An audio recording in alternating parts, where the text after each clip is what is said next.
adik-adik, sebelumnya Assalamualaikum warahmatullahi wabarakatuh. Sebelum memulai pelajaran pada pagi hari ini, kita perkenalan dulu ya teman-teman. Perkenalkan, nama kakak Trimiriana Horta Ayuni, kakak dari jurusan Statis Ilmu Pengetahuan Sosial. Pada pagi hari ini, kita akan membahas materi tentang perubahan masyarakat Indonesia pada masa penjajahan bangsa Barat.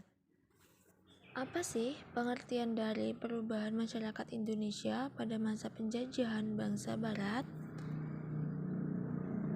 Dahulu, masyarakat Indonesia berada dalam penderitaan yang sangat panjang.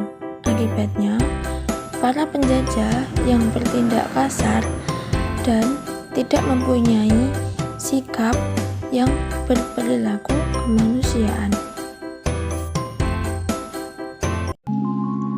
Kemudian, lama-kelamaan mereka sadar bahwa mereka mempunyai hak untuk bebas, maka timbullah semangat perjuangan.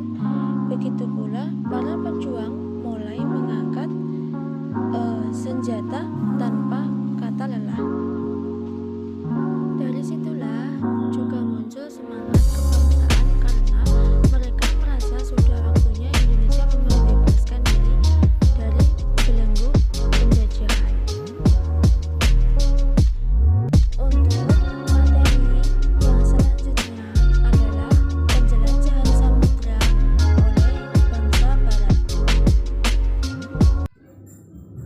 Terdapat dua bentuk imperialisme, yakni imperialisme kuno dan imperialisme modern. A. Imperialisme kuno atau ancient imperialisme adalah imperialisme yang berkembang pada masa sebelum revolusi industri dengan semboyan gold, spend and glory, kekayaan, penyebaran agama dan kejayaan.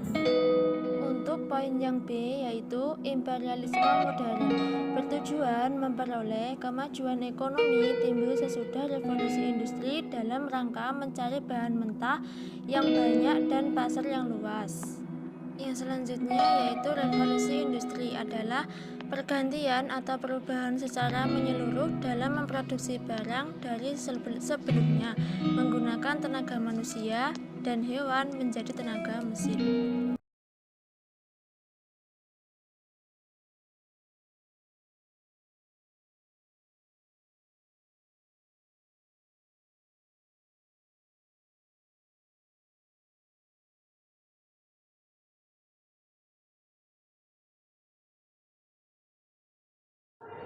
Revolusi industri, produk lebih efisien, ongkos produksi dapat didiskon, serta barang dapat diproduksi dalam jumlah besar dan cepat. Contohnya, kapal mesin uap dan kapal layar. Selanjutnya, kedatangan bangsa-bangsa Barat ke Indonesia antara lain, yang pertama ada Portugis, yang kedua ada Spanyol, yang ketiga ada Inggris, yang keempat ada Belanda, yang kelima ada Prancis, dan yang keenam ada Jepang.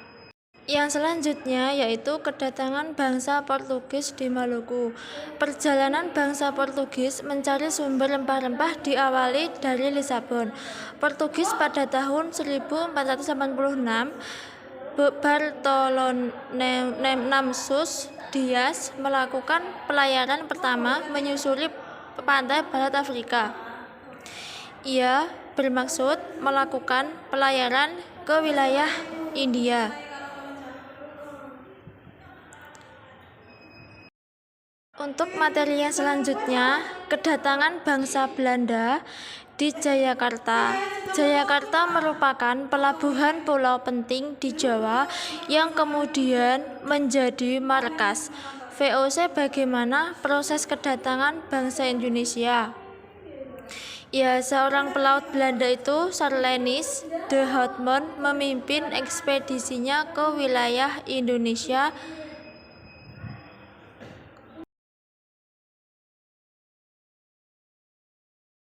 Selanjutnya, pada tahun 1595, armada de Houtman mengurangi mengarungi ujung Afrika. Selanjutnya terus menuju ke arah timur melewati Samudra Hindianya. Selanjutnya, kondisi masyarakat Indonesia pada masa penjajahan. Gubernur Jenderal pertama VOC merupakan Peter Batts. Ia mendirikan pusat perdagangan VOC di Ambon, Maluku. Namun kemudian pusat dagang dipindahkan ke Jayakarta atau Jakarta karena wilayah VOC itu memandang bahwasannya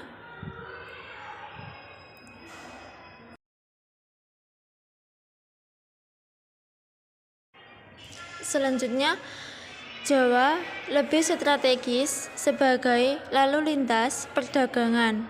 Selain itu, Belanda ingin menyingkirkan saingan mereka, yaitu Portugis di Malaka.